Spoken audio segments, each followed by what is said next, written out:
Hello students, part 2 हम लोग start कर रहे हैं। पार्ट 1 में हमने मेजरली देखा था 30-60 का रेशियो देखा था।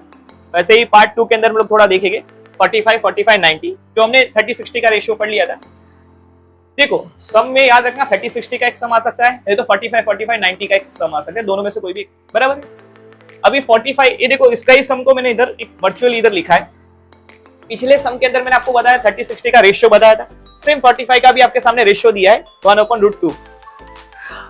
देखो फिर से बोल रहा हूँ कि आपको एक साइड दी होगी, बाकी दो साइड के आपको फाइंड करना पड़ेगा। 7th स्टैंडर्ड में आपको दो साइड दे देते थे और एक वैल्यू फाइंड आउट करना था। इधर आपको एक साइड दिया होगा, दो वैल्यू फाइंड करना होगा।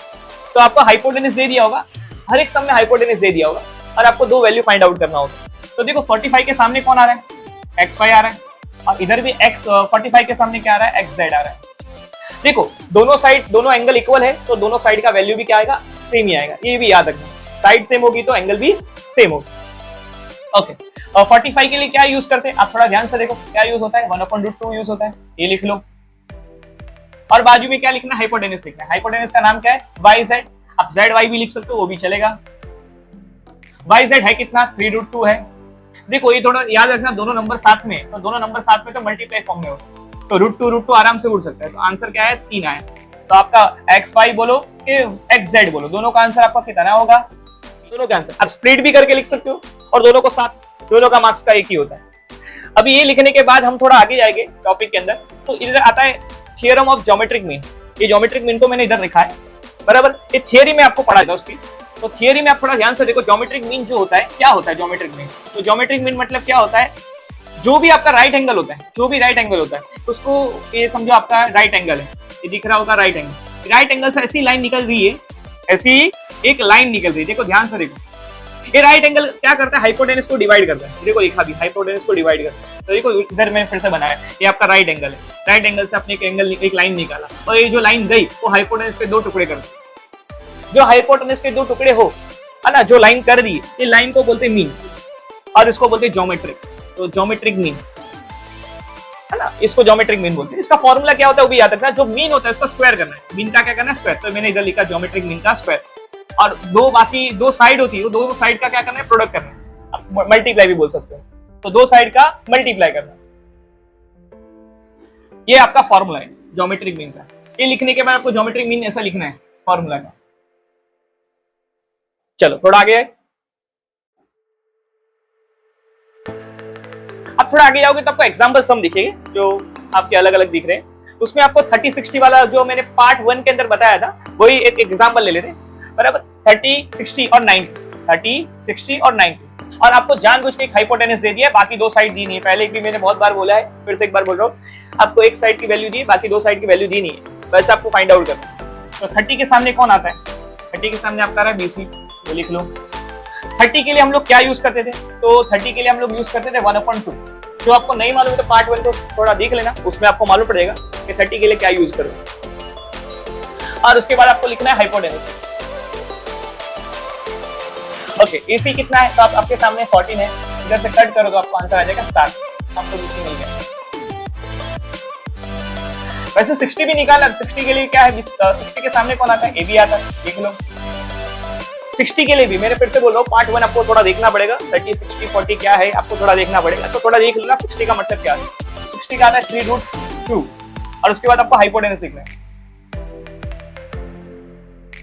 AC है कितना, तो 14 है, कट कर दो तो आपको मिलेगा 7, आंसर आएगा 7√3, आपको मिल गया। भाई ऐसे सम होते हैं तो 2 मार्क्स आपको ऐसे ही जेब में मिल जाते हैं, सम में कुछ नहीं होता। इसके बाद मैं एक सेकंड सम ले रहा हूँ जो आपके सामने ही है। मैंने जितने भी सम इधर लिखे हैं वो सबको इधर ड्रॉ करके रखे, जो आपको बहुत इजी हो जाए। आपको थोड़ा ध्यान से देखना है, एक AD फाइंड करना है, तो AD मतलब ये वाला फाइंड करना है, और दूसरा आपको क्या फाइंड करना है, BC। BC तो आपके लिए इजी है, BD + BC करो तो आपको आपके सामने मैंने आपको सम अभी बोला था, तो आप दो वे से जा सकते हो, बेस, हाइट और हाइपोटेनस ही है, पाइथागोरस के थ्योरम से जा सकते हो, नहीं तो आप ज्योमेट्रिक मीन से भी जा सकते हो। ज्योमेट्रिक मीन बहुत इजी होता है, ऐसे भी छोटे लेवल के सम हो जाते हैं, तो थोड़ा ध्यान से देखो। तो मैंने आपको बताया था मीन होता है, मीन का आपको स्क्वायर करना है, मीन का क्या करना है, स्क्वायर करना है, और बाकी दो साइड का क्या करना है, मल्टीप्लाई करना है, बराबर है। और आपको इधर मेंशन करना है भाई ज्योमेट्रिक मीन है। टीचर को भी मालूम हो कि भाई किसका मार्क्स दिया जाता है, मोस्टली फॉर्मूला का मार्क्स होता है, तो आपको टीचर को मालूम पड़ेगा, ऐसा राइट करे एक मार्क्स से। चलो आपको जानकारी AD तो है नहीं अपने पास, BD आपके पास 5 है और ED आपका DC आपका 10 है, और सॉरी 8 है। BD आपका 5 है, DC आपका 8 है। दोनों का मल्टीप्लाई करो 40 होता है, ये स्क्वायर है तो इधर जाएगा तो स्क्वायर रूट, बराबर ना। तो 40 बनता है कैसे?